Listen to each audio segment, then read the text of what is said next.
I want to ask you something. Not a big question, not a provocation, just a genuine, simple question that I want you to actually sit with before I say anything else. When you imagine the next version of yourself, the one you've been working toward, the one who lives the life you're building toward, the one who has closed the identity gap and broken through the ceiling, and is finally fully showing up as who they're supposed to be. What does that person know that you don't?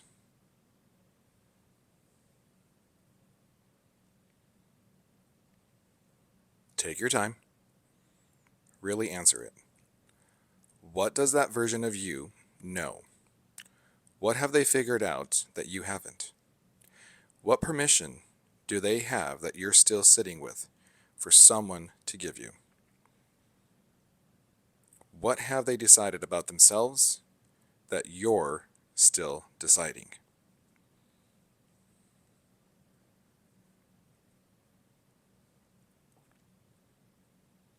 Here's what I've discovered in my own life and in every person I've ever walked closely with through this kind of growth. The next version of you doesn't know anything you don't already know. They have decided things you haven't decided yet. They have claimed things you haven't claimed yet. They are living from beliefs you already identified and are in the process of building. They are doing the things you already know you need to do. But they don't have access to some secret knowledge that you're waiting to receive. They don't have a gift that hasn't arrived yet. They don't have a version of you that was built from scratch to be different from the ground up. They are you. Already. Just more fully inhabited. That's the whole theme. That's the entire journey, and that's what this episode is about. So, welcome to our next episode, our final episode of the week's theme, here on to Purpose Over a Paycheck podcast. I'm Troy, and this is the end of our week. The final episode of this week's theme, which we've been calling Becoming the Next Version of You. 5 episodes. And I want to honor what we've covered before we land, because I think it matters to see the shape of the journey you've been on. In episode on Monday, we named the identity gap, the distance between who you are and who your next level requires, and why doing more will never close a gap that requires becoming more. On Tuesday's episode, we went into the beliefs that built the old version of you, where they came from, how to find them, and how to begin building new ones through real acclimated evidence. Wednesday's episode, we dealt with the rubber band effect, the predictable mechanical snapback that every growing person experiences, and the 5 tools to hold your expansion instead of collapsing back into the familiar. And on Thursday's episode, we went to the deepest question of the entire theme: how to expand without self-abandonment, how to grow in something new while keeping the core intact. And we gave you 2 things: the 3 expansion traps to avoid and the roots check to navigate them. And today, in this episode, we land, we integrate, and we deliver the truth that has been underneath every single episode of this week's theme, waiting to be said plainly. You are already the person you're waiting to become. So let's close this theme the right way. I want to name something that I think is one of the most common and costly patterns in people who are genuinely committed to their growth. I call it the waiting trap, and it goes like this. I fully show up when I have more experience, when I've built more credibility, when the platform is bigger, when the fear is smaller, when I understand it better, when I feel ready, when I feel more like the person I'm trying to become. The waiting trap is seductive because it presents itself as wisdom, as patience, as the responsible, measured approach to becoming. It says, don't rush. Make sure you're ready. Don't step into something you're not prepared for. And underneath that very reasonable sounding voice is a fundamental misunderstanding of how identity actually works. The waiting trap assumes that the next level version of you is assembled somewhere outside of you, that it's built up through enough experience or enough preparation or enough time, and that at some future point, when you've accumulated enough of the right ingredients, it will arrive, and then you'll step into it. But that's not how identity works. Identity is not delivered, it's claimed. The next level version of you is not waiting to be built. It is waiting to be inhabited. Right now, with the level of experience you have right now, with the degree of the fear that exists right now, with the incomplete knowledge and the unfinished preparation, and the still being dismantled ceiling beliefs that you have right now. Because the inhabiting is what creates the readiness, not the other way around. You do not become ready and then show up. You show up and become ready through the showing up. Every moment you spend in the waiting trap is a moment that the next level version of you is not being lived. And the people who need it, what the version carries, they're waiting too. Not for you to be ready, for you to decide. Here's what I want to do in this segment. I want to ask you to look at the evidence, the real evidence, the lived evidence, the evidence that has been accumulated across your life, whether you've been counting it or not, for who you already are. Because I think most people in growth mode are remarkably good at counting their deficits and remarkably blind to their assets. They can tell you exactly what's missing, exactly what still needs to be built, exactly how far they are from the version of themselves they're working toward. They hold the deficit with extraordinary precision. And the evidence of what's already there, the capability, the character, the resilience, the wisdom built from every hard thing they've navigated, they walk right past that every day without pausing to acknowledge it is real. So I want to slow down and ask you some questions. And I want you to actually answer them. Not dismiss them with a well, but, or that doesn't count, because just answer them as asked. What have you done that genuinely scares you and done anyway? Not recklessly, intentionally, with the fear present and the commitment stronger. What have you shown up for when showing up was hard? What have you built, not just professionally? What have you constructed in your life, in your relationships, in your understanding of yourself and the world that required real effort and real courage and real sustained commitment? What have you survived? What have you navigated that, if you're honest, required more strength than you ever knew you had, and you found it anyway?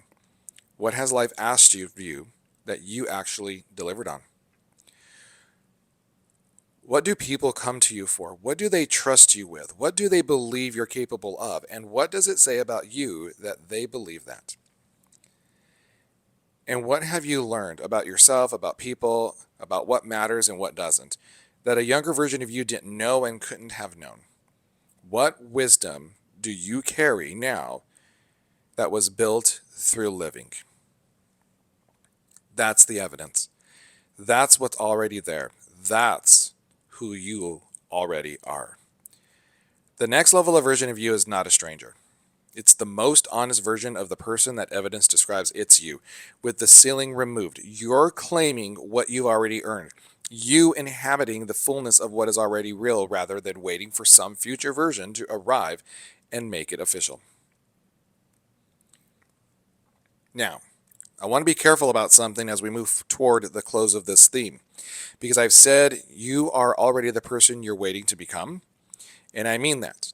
But I don't want it to be misheard as you're done, you're arrived. There's nothing left to grow into it. That's not what I mean.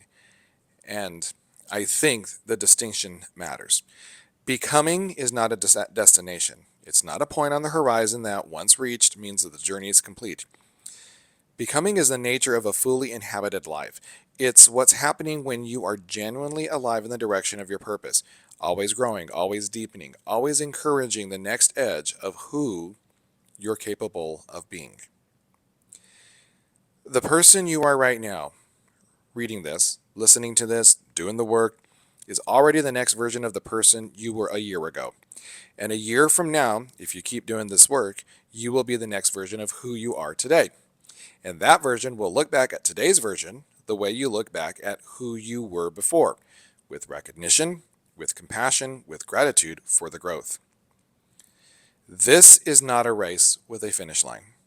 This is an orientation, a direction, a way of moving through your life that says, I am committed to being more fully myself, not a different person, not an improved product, more deeply, more honestly, more courageously myself. And when I say you're already the person you're waiting to become, what I mean is that the waiting is the problem, not the becoming. The becoming is perpetual and beautiful, and it is the whole point. But the waiting, the posture of not quite being ready, not quite deserving, not quite there yet, that posture is the cage. And the key to that cage is the recognition that you already are, right now, enough to begin. Enough to claim it, enough to inhabit it, enough to stop waiting and start living as the person the evidence of your life already shows up to be. That's what changes today, not the destination, the decision to stop waiting to depart. I want to talk about what actually changes you when you make this shift, when you stop waiting to become and start inhabiting who you already are, because I think it's easy to hear this as a nice idea and miss that it is also a profoundly practical one. The first thing that changes is how you make decisions. When you're in waiting mode, every significant decision goes through the filter of, am I ready for this yet? Is this too much? Am I the person who gets this to do this? And that filter slows everything down, not with useful discernment, but with self-doubt that masquerades as wisdom. When you inhabit the identity, when you show up as the person you already are rather than auditioning to be them, the decision comes faster and they come from a different place. Not from, am I ready? But from this, is this aligned? Not from permission seeking, but from the roots check. Not from scarcity, but from the genuine knowledge of your own value and direction. The second thing that changes is how you relate to setbacks. When your identity is something you're still trying to earn, something that feels provisional, something you're building toward, a setback can feel like evidence that you're right not to fully claim it yet. Like the universe confirming your suspicion that you weren't quite there. When your identity is something you've claimed, something you inhabited rather than auditioned for, a setback is just a setback. Painful, useful, instructive, but not a verdict, not a revocation of what you are. You know who you are on the other side of the hard thing because you know who you are before it. The foundation doesn't shift every time the weather changes. The third thing that changes is what you put out into the world. When you're in waiting mode, what you create, your work, your content, your coaching, your leadership, your presence in the world, carries the subtle energy of someone who isn't sure they belong there yet. And people feel that. Not always consciously, but they feel it. There is a guardedness to it, a hedging, a quality of almost. When you inhabit the identity, what you put out carries a different quality. It has authority, not arrogance, authority. The authority of someone who knows what they're doing and why, who has something real to offer and is offering it fully rather than tentatively, who is present in their own work rather than watching themselves from a slight distance, worried about whether they're doing it right. That quality, that full inhabitation is what people are actually responding to when they say someone has presence. It's not a personality type, it's a decision. The decision to stop holding yourself at arm's length from your own life. Make that decision today, not when you feel ready, today. So I want to pull the thread from one of the episodes all the way through right now, from Monday's episodes to right now, because I think when we see the whole theme at once, the shape of the journey, something becomes clear that might not have been visible from inside any of the single episodes. We started last week with the emotional plateau, the hollow feeling after achievement, the moment success stops being enough. And we named that feeling actually is not failure, not ingratitude, it's a calling. The signal that you're outgrowing the version of success you were chasing and something deeper is trying to get your attention. We moved into purpose, defined it honestly, not as a feeling, but as a responsibility, naming the difference between passion and purpose, between what lights you up and what you're here to do. Talked about building work that actually matters, rooted in values, in impact, in the intersection of skill, service, and identity. We named the fears responsibility, visibility, disappointing the people you love, and we reframed every one of them, not as stop signs, but as signals. Fear as the arrow pointing at the thing you're supposed to do next. We closed that week with integration. With the lived practice of purpose over paycheck, long-term fulfillment over short-term achievement, a new definition of success that is yours, not inherited. And then in the following week, we opened up the identity gap, the recognition that you cannot do your way to a level that requires you to become someone different. That's the door to the next level opens not with effort but with identity. We went into the beliefs, the ones that were built from the real experiences, the ones that served you once, the ones that are now ceilings. And we talked about dismantling them, not through affirmation, but through action, building new evidence slowly, one lived moment at a time. We dealt with the rubber band effect, the predictable snapback, the mechanical return to familiar, the pattern that is not failure but friction. And we gave you tools for holding the new identity instead of collapsing back to the old ones. We went to the deepest question, how do you grow without losing yourself? And we gave you the roots check and the concept of anchored ambition and the truth that your core, your values, your character, your voice, your real relationships is not the danger from expansion. It is the anchor that makes expansion possible. And now, here, the final episode, the one that says all of this. The calling, the purpose, the fear reframed, the beliefs dismantled, the expansion held, the core protected. All of it has been pointing at a single truth. The purpose, the person your purpose requires, you already are them. You have always been them. Everything you've done in these 2 weeks of work has not been constructing someone new. It has been excavating someone who was there all along, buried under the achievement addiction, the ceiling beliefs, the waiting trap, the performance of the old identity. The excavation is the becoming, and you are not at the beginning of it. You are in the middle of it.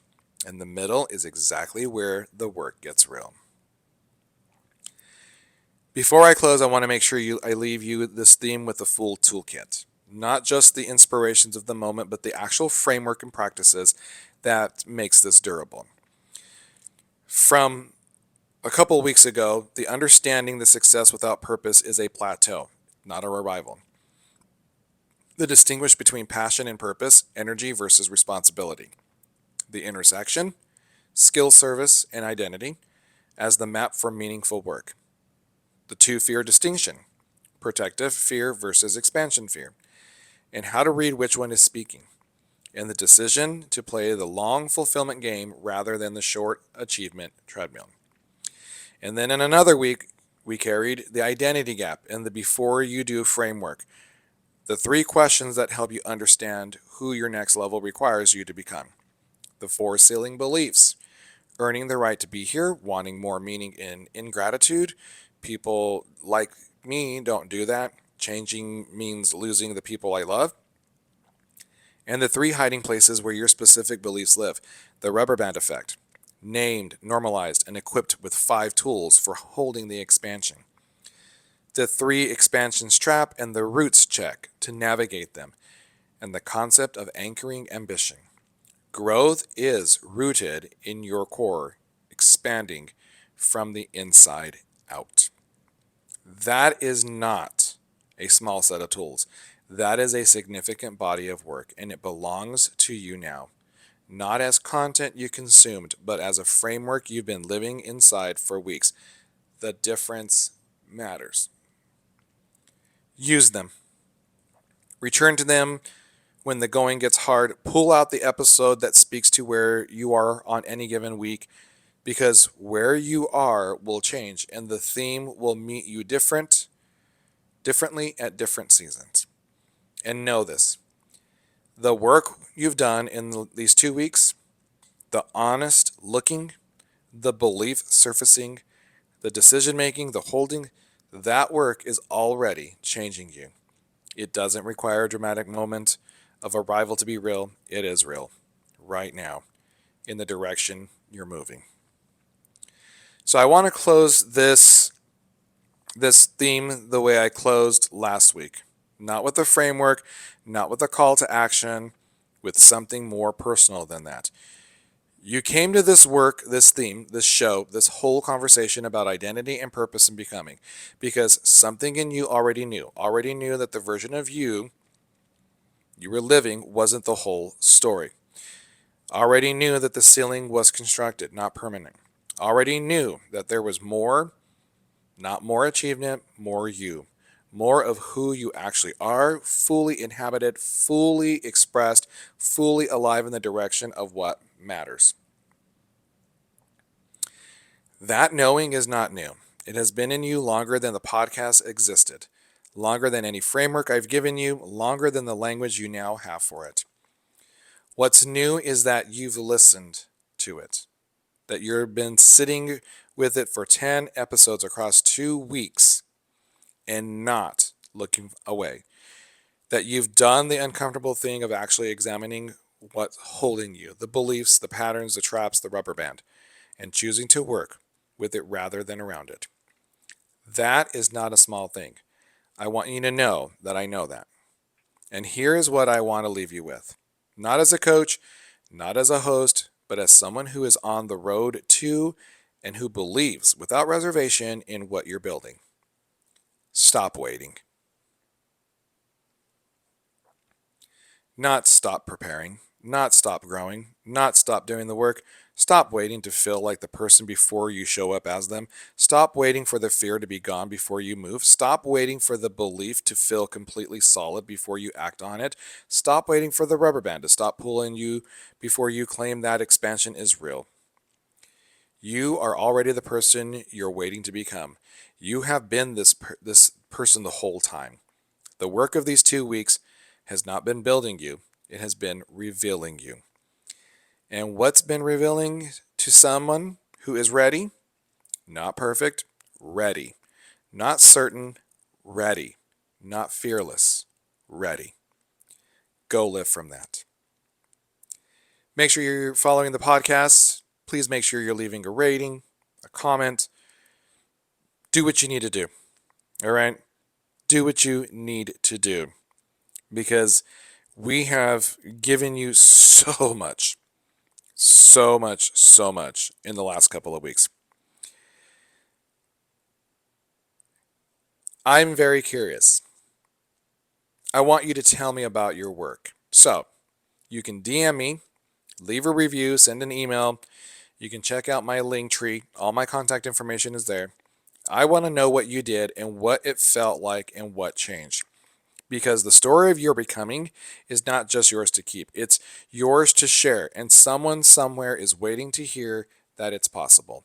Waiting for exactly the proof that your one action this week might give them. Go be that proof. With that said, this is Troy, your mentor, your coach. This is On to Purpose Over Paycheck podcast. And I will see you in our next upcoming week. Have a great weekend, my friend. Love you. Grateful for you. Appreciative for you. And thank you for tuning in and listening. And I'll talk to you soon.